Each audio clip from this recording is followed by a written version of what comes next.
आज की वीडियो बहुत ही स्पेशल है। इसमें आज आपके साथ बगैर एसी के, बगैर एयर कूलर के कमरा ठंडा करने के 3 इफेक्टिव तरीके आपके साथ शेयर करूंगी, जिसमें ना तो आपको एसी की ज़रूरत पड़ेगी, ना आपको एयर कूलर की ज़रूरत पड़ेगी और ना ही आपको कोई टेंशन होगी भारी बिलों की कि हमें भारी बिल पे करना पड़े।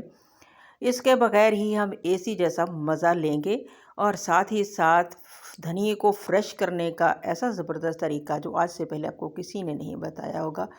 मिनटों में आपका धनिया मुरझाया हुआ फ्रेश हो जाएगा और खीरे को काटते हुए हम जिस प्रॉब्लम का सामना करना पड़ता है उसको कैसे सॉल्व किया जाए, ये सारी की सारी टिप्स एंड ट्रिक्स आज इस वीडियो में शामिल हैं। वीडियो इंतहाई अमेजिंग, इंटरेस्टिंग, यूज़फुल है। वीडियो को फुल वॉच करेंगे तो आपको बहुत कुछ सीखने को मिल सकता है। तमाम की तमाम टिप्स और ट्रिक्स मनी सेविंग है, टाइम सेविंग है और आपकी लाइफ को नहायत ही आसान बनाने वाली हैं। तो आप सबसे रिक्वेस्ट है कि अगर मेरे चैनल पे न्यू हो तो जल्दी से मेरे चैनल को सब्सक्राइब कर दें, मेरी वीडियो को लाइक कर दें और साथ ही साथ बेल आइकन को भी प्रेस कर दें ताकि मेरी नई आने वाली हर वीडियो का नोटिफिकेशन सबसे पहले आपको मिले। Welcome back to my channel. बिस्मिल्लाहिर्रहमानिर्रहीम। शुरुल्लाह के पाक नाम से जो बहुत बड़ा मेहरबान निहायत रहम करने वाला है। अस्सलाम वालेकुम। कैसे हैं आप सब लोग? उम्मीद है अल्लाह ताला के फजलो करम से ठीक ठाक होंगे, ज़बरदस्त होंगे। अल्हम्दुलिल्लाह मैं भी ठीक हूँ। तो बिना टाइम वेस्ट किए वीडियो को स्टार्ट करते हैं। तो आज की मेरी पहली टिप खीरे के रिलेटेड है। खीरे का मौसम है, हर कोई खीरा शौक से खाता है और खाना भी चाहिए। खीरे को खाकर सुकून मिलता है, इससे प्यास कम लगती है और ये इसकी तासीर ठंडी होती है और जिस्म से ये गर्मी को खारिज करता है। अब आपने करना क्या कि जब हम खीरे को काटते हैं तो छोटा सा एक पीस काट कर ना उसके ऊपर उसको मलना शुरू कर देते हैं। उसमें ना एक मादा सा निकलता है, लेस सी निकलती है। तो मुझे तो नहीं पता ये क्यों हम करते हैं, लेकिन मैंने भी बड़ों को करते हुए देखा तो मैं खुद भी ये करती हूँ। तो बाज़ दफ़ा ऐसे होता है कि जब हम खीरे की कटिंग करते हैं ना तो छुरी के साथ ये चिपकना शुरू हो जाता है। तो आपने करना है क्या कि छोटा सा खीरे के साइड से एक पीस उतार लेना है और उसको अच्छे से ना, ये जो मादा से जो निकलता है ना उसी को आपने इसके ऊपर मल लेना है छुरी के। इससे क्या होगा कि आपकी छुरी को खीरे जो काटते हुए कभी भी नहीं चिपकेगा, कभी स्टिक नहीं होगा। आसानी के साथ आप खीरे की कटिंग कर सकते हैं। ये बड़ी ज़बरदस्त टिप है, 100% वर्क करती है। इसको ज़रूर ट्राई कीजिएगा। इस तरीके से आप मिनटों में ढेरों खीरे काट सकते हैं और आपकी छुरी के साथ कभी भी खीरे चिपकेंगे नहीं, वरना इसकी लेस सी होती है तो वो साथ ही चिपके रहते हैं। जब तक हम हाथ से ना उतारें ये नहीं उतरते। अब मेरी नेक्स्ट टिप है, ये जो इसके हमारे कटिंग बोर्ड का ये जो पार्ट होता है ना, होल सा होता है, तो इसको हम इस तरीके से यूज़ कर सकते हैं कि जो भी चीज़ हम काटते हैं ना कि इसके ज़रिए हम किसी भी चीज़ में इसको शिफ्ट कर सकते हैं तो जो बाहर नहीं गिरेगी। अब देख लेते हैं नेक्स्ट टिप। नेक्स्ट टिप मेरी धनिए से रिलेटेड है कि जब हम बाज़ार से धनिया, लेकिन गर्मियों का मौसम है तो फ़ौरन ही ये मुरझा जाता है। तो इसको हम कैसे फ्रेश रख सकते हैं कि हमारा धनिया 2 से 4 दिन तक फ्रेश रहे और ये ख़राब ना हो। तो आपने ना इसकी जो नीचे जो जड़ें होती हैं ना उनको उतारना नहीं है, उनको कुछ इस तरीके से रोल बना लेना है और ठंडा यख पानी अब किसी गिलास में डालें, कप में डालें, तो उसके अंदर आपने इन जड़ों को इस तरीके से अंदर वाली साइड पर करके ना रख देना है। इसको चाहे आप फ्रिज में रख लें, चाहे बाहर पड़ा रहने दें, तो आपका धनिया ना चंद मिनटों में ना फ्रेश होना शुरू हो जाएगा। बिल्कुल फ्रेश हो जाएगा। 2 से 4 दिन तक इसी तरह तरीके से ये फ्रेश रहेगा। अगर आप चाहें तो इसका पानी बदल सकती हैं। तो उम्मीद करती हूँ मेरी छोटी सी टिप आपको लास्ट में पसंद आई होगी। तो देख लेते हैं अब नेक्स्ट टिप। नेक्स्ट टिप मेरी इस तरह के जूसर जग के रिलेटेड है। जूसर जग की हालत आप देख रहे हैं कि इसको साफ़ करने का चंद सेकंड के अंदर ऐसा ज़बरदस्त तरीका शेयर करने लगी हूँ जो आज से पहले आपको किसी ने नहीं बताया होगा कि आप खड़े खड़े अपने जूसर जग को बहुत ही अच्छे तरीके से साफ़ कर सकते हैं। तो मैंने क्या किया है, थोड़ा सा ना ये हाफ चम्मच के करीब बेकिंग सोडा इसमें मैंने स्प्रिंकल किया है और साथ मैंने ले लिया है हाफ लेमन। लेमन के बीज आपने निकाल देना है क्योंकि इनके अंदर ये जो है ना सुराख में वहाँ पे फंस सकते हैं। आप आपने इसको इसी लेमन के जो पीस है ना इसको अच्छे से मल देना है और इसको आपने 4 से 5 मिनट के लिए रेस्ट देनी है। इसके बाद जब भी आप इसको साफ़ करने लगे तो थोड़ा सा विनेगर इस पर आपने ऐड कर देना है।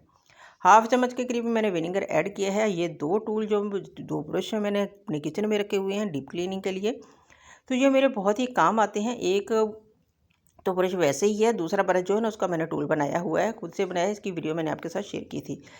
तो ये बहुत ही अच्छे ज़बरदस्त तरीके से क्लीनिंग करते हैं। तो जड़ों से क्लीनिंग वो मैल कुचैल को खुरचलाते हैं।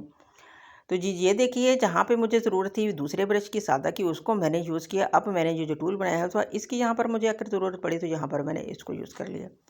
अब इसको मैं धोकर भी आपको दिखाऊंगी, वॉश करके दिखाऊंगी, लाइव रिजल्ट दिखाऊंगी कि कितना ज़बरदस्त रिजल्ट मिला है मुझे। बिल्कुल न्यू हो गया था जग मेरा। पहले भी हालत मैंने आपको दिखाई थी, बाद में भी आपको दिखाऊंगी सिर्फ चंद सेकंड ही लगे थे कि इसको बिल्कुल नीट क्लीन करने में बहुत अच्छे तरीके से ये साफ़ हो चुका था। तो बाज़ दफ़ा कुछ मशीनरी ऐसी होती है कि वो बहुत जल्द ना ब्लैक ब्लैक सी हो जाती है, इस तरीके से कि अगर हमारी जूसर मशीन या उसका जग सही या ना हो तो रगड़ खा के ना ब्लैक ब्लैक से अंदर से हो जाते हैं। तो इनको साफ़ करना नहायत ज़रूरी होता है। जी ये देखिए, अभी वॉश करके दिखाते हुए थोड़ा सा, फिर इसको मैंने ले लिया अब स्पंज के साथ थोड़ा सा मैंने डिश वॉश लगाया और इसको अच्छे से रगड़ लिया, ताकि अगर कोई चिकनाई वगैरह रह गई ना वो बिल्कुल रिमूव हो जाए।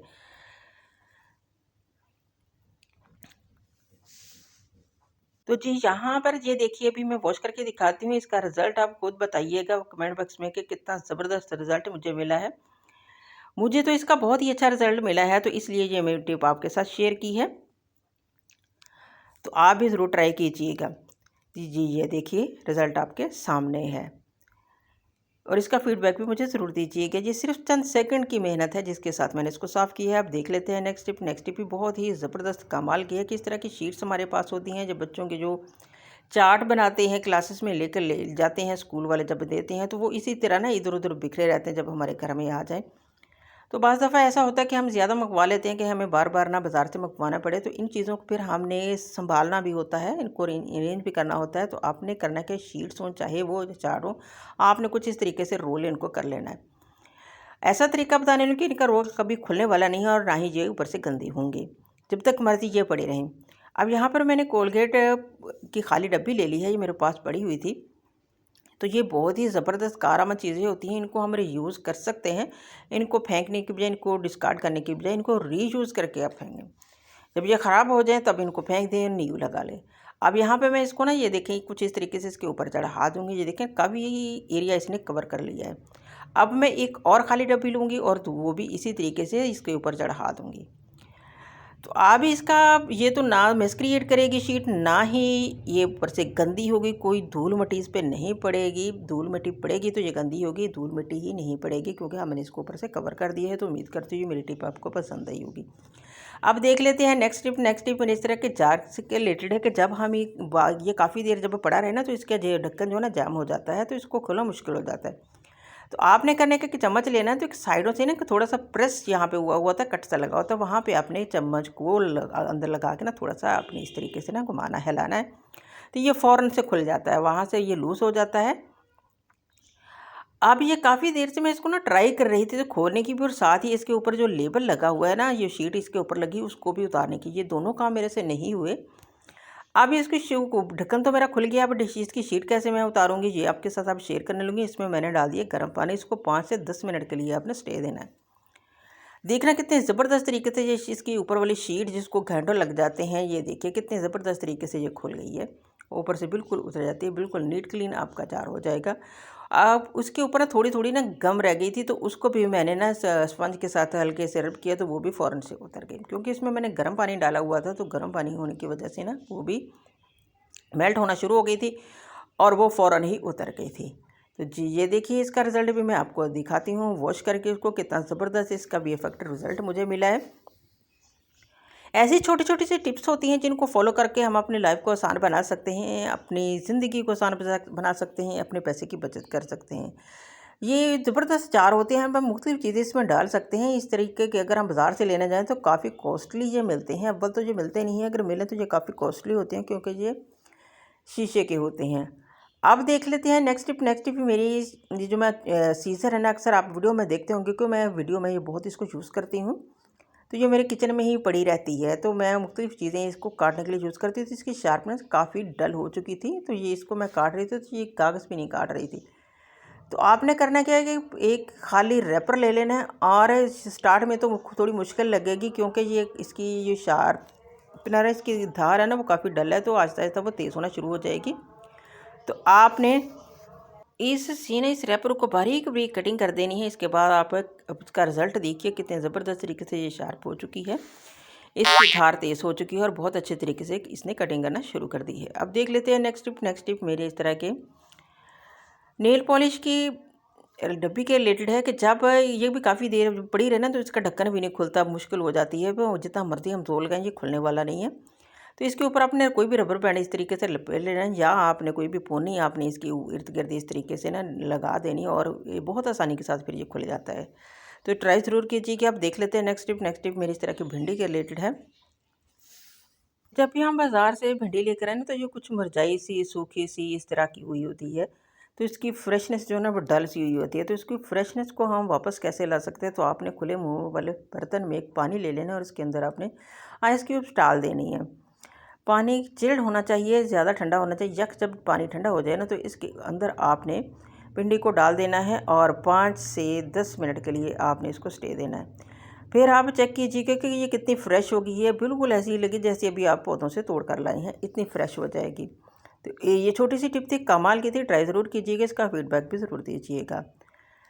तो आप जी देख लेते हैं नेक्स्ट टिप भी बहुत ही ज़बरदस्त है कि अगर आपकी एड़ियाँ फट चुकी हैं, तो आप इनका इलाज करवा कर मुख्तलिफ चीज़ प्रोडक्ट यूज़ कर के थक चुके हैं, तो आज एक ज़बरदस्त तरीका आपके साथ शेयर करने लगी हूँ कि आपकी फटी हुई एड़ियाँ चंद दिनों के, सिर्फ 2 या 3 दिन के अंदर अंदर आपकी बिल्कुल सही हो जाएंगी, अगर आप इसको सही तरीके से यूज़ कर लेते हैं, बना लेते हैं। तो इससे पाँव की एड़ी जो होती है उसका दर्द, घुटनों का दर्द, इससे हर तरीके का दर्द जो भी आपके जिस्म में दर्द होता है ना, बहुत ही इफ़ेक्टिव रेमेडी उसके लिए आपके साथ शेयर करने लगी हूँ। एक दफ़ा आप बना के रख लें। तो मैं यहाँ पर थोड़ी सी बना के आपके साथ शेयर कर रही हूँ, आप ज़्यादा मकदार में भी इसको बना सकते हैं। तो मैंने ले लिया है यहाँ पर अदरक। तो अदरक मैंने इतना लिया कि 1 चम्मच है, इसको मैंने क्रश किया है, तो 1 चम्मच के बराबर है, ये देखिए। अब जो सेकंड चीज़ मैं लूँगी वो है प्याज। प्याज भी आपने एक मीडियम साइज़ का ले लेना है। तो इसको आपने अच्छे से पील ऑफ करके ना, इसको भी आपने क्रश कर लेना है। तो ये भी हमें लगभग 1 चम्मच ही क्रश किया हुआ चाहिए। ऐसा ज़बरदस्त ऑयल बनाने जा रहे हैं कि आपके जिस्म के किसी भी हिस्से में दर्द हो रहा है, एड़ी का दर्द है, घुटने का दर्द है, कमर का दर्द है, कहीं भी आपके जिस्म के किसी भी हिस्से में पेन हो रही है, तो उस पर अगर आप इसकी मालिश करते हैं ना आहिस्ता आहिस्ता, तो इसको लगाने का तरीका भी आपके साथ शेयर करूँगी। जहाँ मैं बनाने का तरीका शेयर करूँ तो लगाने का भी बताऊँगी कि कैसे आपने लगाना है, कब लगाना है। तो यहाँ पर इसको भी मैंने क्रश किया है ना, तो यहाँ पर इसको भी मैंने 1 चम्मच ही मुझे चाहिए था, तो वो मैंने यहाँ पर क्रश कर लिया है। तो आप तो जी ये भी मुझे लगभग 1 चम्मच ही चाहिए, जितना ये मैंने अदरक क्रश किया है ना, उतना ही मुझे प्याज चाहिए था। अब जो नेक्स्ट चीज़ इसमें मैं डाल रही हूँ, हमारे मसाले में आ जाती हैं ये लौंग और काली मिर्च। तो मैंने 4 से 5 अदद लौंग लिए हैं, और इतनी ही मैंने काली मिर्च ले ली है, ब्लैक पेपर भी इसको कहते हैं। तो इसको आप हवन दस्ते में डाल कर ना अच्छे से कूट लें, और साथ मैंने एक टैबलेट ले ली है। यहाँ पर मेरे पास पैनाडोल की टैबलेट थी, तो मैंने पैनाडोल की टैबलेट यूज़ की है। अगर आपके पास ये नहीं है तो आप यहाँ पर डिस्प्रिन की टैबलेट भी यूज़ कर सकते हैं। तो इसका भी हमने फ़ाइन पाउडर, तीनों चीज़ों को मैंने मिक्स कूट लिया है, फ़ाइन पाउडर मैंने इसका बना लिया है। तो ये हमें चाहिए था। अब जो नेक्स्ट प्रोसेस है वो हमें नेक्स्ट जो चीज़ है वो क्या है, मैंने ले लिया है सरसों का ऑयल। तो यहाँ पर आप अरंडी का ऑयल भी यूज़ कर सकते हैं। 3 से 4 चम्मच मैंने इसके तवे के ऊपर डाल दिए हैं। फ्लेम मैंने ऑन कर दिया है। फ्लेम बिल्कुल आपने लो रखना है, जैसे दम वाली फ्लेम पे हमने इन चीज़ों को पकाना है। तो सबसे पहले मैंने जो क्रश किया था ना लौंग और ब्लैक पेपर और साथ टैबलेट, उसको मैंने डाला। इसके बाद मैंने अदरक जो मैंने क्रश किया हुआ था वो डाल दिया है, और लास्ट में मैंने प्याज को डाल दिया है। और हमने इसको इतना पकाना है कि जो प्याज पानी छोड़ता है, बाकी चीज़ें तो खैर नहीं छोड़ेंगी ना इतना, तो ये जो प्याज पानी छोड़ेगा ना, उसको हमने बिल्कुल टोटली तौर पर खुशे करना है। और इसको ज़्यादा हमने ब्राउन भी नहीं करना है, इसको हमने बिल्कुल ऐसा भी नहीं बनाना कि ये ब्लैक हो जाए। तो यहाँ पर इसको मैंने पका लिया, ये देखें, इस बिल्कुल हमने इसको ब्राउन किया है, ये बिल्कुल अभी नरम सख्त नहीं इनको मैंने किया। तो इसको आपने ना कुछ इस तरीके से इसको तवे को टेढ़ा करके रख लेना है, ताकि ऑयल एक साइड पे हो जाए, और ये जो हमारी जो चीज़ें हैं ना, जो मटेरियल है हमारा एक साइड पे हो गया। यहाँ पर मैंने एक आटे का थोड़ा सा पीस ले लिया है, और इसकी मैं छोटी सी टिक्की बना के ना इसके ऊपर इसको इस तरीके से लगा दूँगी। ये प्रोसेस आपने एड़ी के लिए करना है, बहुत ज़्यादा आपकी एड़ियाँ फटी हुई हैं, तो आपने रात के वक्त इसको लगा करना ऊपर सॉक्स चढ़ा लेने हैं, या आप कोई गर्म पट्टी लपेट लीजिए। ठीक हो गया। तो इसको आप सिर्फ 3 दिन के अंदर अंदर आपकी एड़ियाँ जितनी मर्जी ही फटी हुई हुई तो बिल्कुल नीट क्लीन साफ़ सुथरी हो जाएंगी, बिल्कुल नरम मुलायम हो जाएंगी। और हाँ, अगर आपके किसी भी जिस्म के हिस्से में दर्द है, घुटने में दर्द है, कमर में दर्द है, एड़ी में दर्द है, तो आपने इसको इस तरीके से लगा के नाइल को हल्के हल्के मालिश करनी है, और इसके बाद आपने इसके ऊपर गर्म पट्टी लपेट लेनी है। तो आपके दर्द सुबह जब उठेंगे, रात के वक्त लगाना है, सुबह जब उठेंगे आप खुद ही कमेंट सेक्शन में आकर लिखेंगे कि हमें बहुत ज़्यादा इसका फ़ायदा हुआ है। तो इसको 2-4 दिन ही लगाएंगे तो आपको खुद इसका रिजल्ट मिलना शुरू हो जाएगा। अब एड़ी का जैसे मैं लगा रही हूँ तो सबसे पहले मैंने ले ली है यहाँ पर सॉक्स मेरी ख़राब हुई हुई थी, इसकी ऊपर वाली जो लास्टिक थी बिल्कुल लूज़ हो चुकी थी। तो इसके ऊपर वाला हिस्सा भी मैंने कट कर दिया और नीचे वाला हिस्सा भी मैंने, क्योंकि गर्मियों का मौसम था, हम फुल सॉक्स तो नहीं पहन सकते, बहुत गर्मी लगती है, तो सिर्फ एड़ी के लिए इसको मैंने बनाया है। ऊपर वाला हिस्सा भी मैंने इसकी कटिंग की और नीचे वाले की भी, और इसको मैंने ये जो मैंने रोटी के ऊपर मटीरियल लगाया था ना, उसको मैंने एड़ी के ऊपर कुछ इस तरीके से लगा के ना अच्छे से इसको मैं इसके ऊपर चढ़ा दिया। वो पूरी रात इसी तरह ही चढ़ा रहना, इससे आपकी एड़ियाँ भी ठीक हो जाएंगी, और अगर आपकी एड़ियों में दर्द हो रहा है तो वो भी आपको इंशाल्लाह आपको बहुत फ़र्क महसूस होगा। तो उम्मीद करती हूँ ये मेरा छोटी सी टिप, छोटी सी रेमेडी आपको लाजमी पसंद आई होगी। अब देख लेते हैं नेक्स्ट टिप भी बहुत ही ज़बरदस्त है, कमाल की है। अगर आप इसको ट्राई कर लेते हैं तो यकीन माने पूरी गर्मी आप बड़े ही सुकून के साथ गुजारेंगे। तो यहाँ पर मैंने ले लिया है बिल्कुल चिल्ड पर ही, ऊपर फ्रीज वाले खाने में जमा हुआ आपके सामने है। तो इसको मैं खुले मुँह वाले बर्तन में डाल लूँगी। तो इसके अंदर अभी भी बर्फ़ के क्रिस्टल हैं, यानी कि इतना ये चिल्ड है, इतना ये ठंडा है। अब आपने कोई भी शावर ले लेना है, तो शावर में आपने इसको डाल लेना है। हाँ, आप अपने रूम को कैसे ठंडा करेंगे कि हमें ना तो ज़रूरत पड़ेगी एसी की ना एयर कूलर की, और हम मज़े भी एसी और एयर कूलर के ही लेंगे। तो यहाँ पर शावर में मैं इसको डाल रही हूँ। 3 इफेक्टिव तरीके बताने वाली हूँ, गौर से देखिएगा, चीज़ों को समझिएगा, फॉलो कीजिएगा, अप्लाई कीजिएगा, को आपको 100% रिजल्ट मिलने वाले हैं। तो इसको मैंने एक शावर बॉटल में डाल लिया है। अब हमने इसको यूज़ कहाँ करना है, कैसे करना है, तो चलिए देखते हैं। तो जी हाँ, अब मैं अपने रूम में आ गई हूँ, और यहाँ पर कर्टन हर रूम में लगे होते हैं, हर घर में लगे होते हैं, और ये काफ़ी मोटे भी होते हैं। तो आपने शावर के साथ इनको अच्छे से गीले कर लेना है। ये यख ठंडा पानी है, बहुत आपको फ़ायदा होने वाला है। आप खुद ही फ़ील करेंगे, जैसे जैसे आप शावर करते जाएंगे ना, आपको खुद ही फ़ील होता जाएगा कि हमारा रूम जो है बिल्कुल ठंडा हो रहा है, यख ठंडा हो रहा है, एसी से भी ज़्यादा ठंडा हो रहा है, एयर कूलर से भी ज़्यादा ठंडा हो रहा है। तो इसको अप्लाई करना भी कोई मुश्किल नहीं है, बहुत आसान है। आप दिन में 1 मरतबा 2 मरतबा इसको अप्लाई कीजिएगा, और पूरी गर्मियाँ सुकून से गुजारिएगा। तो जब तक मैं कर्टन पे स्प्रे कर रही हूँ, इसको शावर कर रही हूँ, कर्टन को गीला कर रही हूँ, तो अगर आप मेरे चैनल पे न्यू हो तो मेरे चैनल को जल्दी से सब्सक्राइब कर दें, मेरी वीडियो को लाइक कर दें, और साथ ही साथ बेल आइकन को भी प्रेस कर दें, ताकि मेरी नई आने वाली हर वीडियो को नोटिफिकेशन आपसे को सबसे पहले मिले। अगर आप मेरे चैनल को सब्सक्राइब कर चुके हैं तो आप लोगों का बहुत बहुत शुक्रिया। मेरी वीडियो को लाइक कर दें, छोटा सा प्यारा सा कमेंट भी कर दें, और ये भी बताइएगा कि आप मेरी वीडियो कहाँ से देख रहे हैं, ताकि मुझे भी पता चले मेरी वीडियो कहाँ कहाँ तक देखी जा रही है। तो जी यहाँ पर देखिए, इसको मैंने अच्छे से गीला कर लिया है। मैंने जो विंडो के कर्टन थे उनको भी गीला कर लिया अच्छे से, और जहाँ मैंने डोर के कर्टन थे उनको भी अच्छे से गीला कर लिया है। अब जो नेक्स्ट तरीका है वो भी मैं आपके साथ शेयर करूँगी। 3 तरीके शेयर करूँगी, तीनों को आपने अच्छे से फॉलो कर लेना है, समझ लेना है पहले, फिर आपने उसको फॉलो करना है।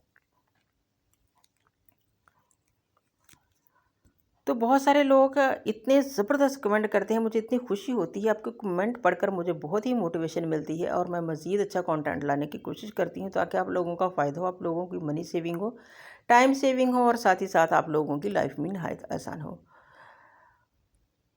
तो इस तरीक़ों का अगर आप यूज़ करके हम अपने कमरों को ठंडा कर लेते हैं, एक तो भारी बिलों से हमारी जान छूट जाएगी। जब हम एसी चलाते हैं ना, कम से कम 30-35 हज़ार का बिल तो लास्ट में आ जाता है एक एसी का ही। तो उससे हमारी जान छूट जाएगी, में टेंशन नहीं होगी, तो हम इसी का मज़ा भी ले लेंगे, और वो भी बिल्कुल फ्री में। अब जो नेक्स्ट तरीका वो मैं आपके साथ शेयर करने जा रही हूँ। तो अपने खुला बर्तन ले लेना है, और उसके अंदर वही चिल्ड पानी उसी तरीका जब हमने थोड़ा पहले डाला था, सारे के सारे इसके अंदर मैंने डाल दिया, अंदर बर्फ़ के पीसेस भी मैंने डाल दिए। तो अब ये जो देखें ना, खेस हर घर में मौजूद होता है। रात के वक्त आप गर्मियों में इनको यूज़ करते हैं, दिन के वक्त ये फ़ारग पड़े रहते हैं। आप 2 ले लीजिए, 3 ले लीजिए, 4 ले लीजिए, विंडो के लिए भी ले लीजिए, और अपने डोर्स के लिए भी ले लीजिए। अब आपने इस यख पानी में इनको अच्छे से भिगो लेना है। ये सब सारा भी गीला हो जाए ना, तो फिर आपने इसको ना स्क्वीज़ कर लेना है, क्योंकि अगर हम इसको स्क्वीज़ नहीं करते तो ये फिर हमारे टाइलों को गंदा करेगा, पानी टपकेगा। तो अच्छे से आपने इसको पहले अच्छे से आपने इसको गीला करना है, फिर आपने अच्छे से इसको स्क्वीज़ कर लेना है। इसको अच्छे से यानी कि निचोड़ लेना है आपने। तो यहाँ पर ये देखिए, बहुत अच्छे से ये गीला हो चुका था। अब मैंने इसको इस तरीके से कुछ पकड़ कर ना इसको निचोड़ लिया है। तो अब हम इसको कहाँ लगाने वाले हैं ये भी मैं आपके साथ शेयर करती हूँ। तो ये कमेंट सेक्शन में लाजमी बताइए कि ये मेरी टिप आपको कैसी लगी। ये नेचुरल तरीके से हम अपने कमरे को कूल कर रहे हैं, अपने नेचुरल तरीके से अपने कमरों को ठंडा कर रहे हैं। इसका कोई साइड इफ़ेक्ट नहीं होता। एसी में जब हम लेटते हैं तो हमारे जिस्म में पेन होना शुरू हो जाती है, तो हमारी सेहत के लिए भी वो अच्छा नहीं है। अगर नेचुरल तरीके से इस तरीके को यूज़ करते हुए हम अपने कमरों को ठंडा कर लेते हैं तो ये हमारी सेहत के लिए भी बहुत अच्छा है, ये कोई नुकसानदेह नहीं है। पुराने वक्तों के लोग जो थे ना वो इसी तरीके से अपने, तब तो एसी वगैरह या लाइट वगैरह नहीं होती तो इस तरीके से अपने कमरों को ठंडा करते थे। तो मेरी जो नानी अम्मा थी, ये मैं उसकी टिप आज आपके साथ शेयर करने लगी हूँ। तो वो एक पंखी ले लेती, जो हैंड फैन होता है, तो उसको आप वो ना पानी के साथ, ठंडे पानी से, अब तब तो वो मटके होते थे ना, तब उस पानी के साथ ना अच्छे से उसको गीला कर लेती थी। वो पंखे के आगे नहीं बैठती थी, दरख्त के नीचे बैठती थी और इस तरीके से पानी में भिगो करना इसके साथ हवा लेती थी। यकीन मानिए बहुत ही मज़ा आता है। इसको ट्राई ज़रूर कीजिएगा। ये लास्ट वाली जो टिप है ना बहुत ही इफेक्टिव है, इसको ज़रूर ट्राई करके एक दफ़ा देखिएगा। जब भी लाइट जाए तो आपने इस को, क्योंकि हर घर में सोलर तो नहीं होता नहीं है, तो जब लाइट जाए ना तो इस टिप को आपने लास्ट में ट्राई करना है। ये हैंड फैन तो हर घर में ही मौजूद होते हैं, तो ये गर्मियों में हमारे काम आते हैं। तो इस तरीके से अगर यूज़ करेंगे ना तो आपको बहुत मज़ा आने वाला है। तो यही थी आज की मेरी वीडियो। उम्मीद करती हूँ पसंद आई होगी। पसंद आई तो लाइक शेयर सब्सक्राइब ज़रूर कीजिएगा, ताकि मैं इसी तरह तरीके से अच्छी अच्छी वीडियो लाने की कोशिश करूँ, अच्छा कंटेंट लाने की आपके लिए कोशिश करूँ, जिससे आपको फ़ायदा हो और आपकी मनी सेविंग हो, आपकी लाइफ आसान हो। मिलेंगे नेक्स्ट वीडियो में, तब तक मुझे दीजिए इजाज़त। अल्लाह हाफिज़।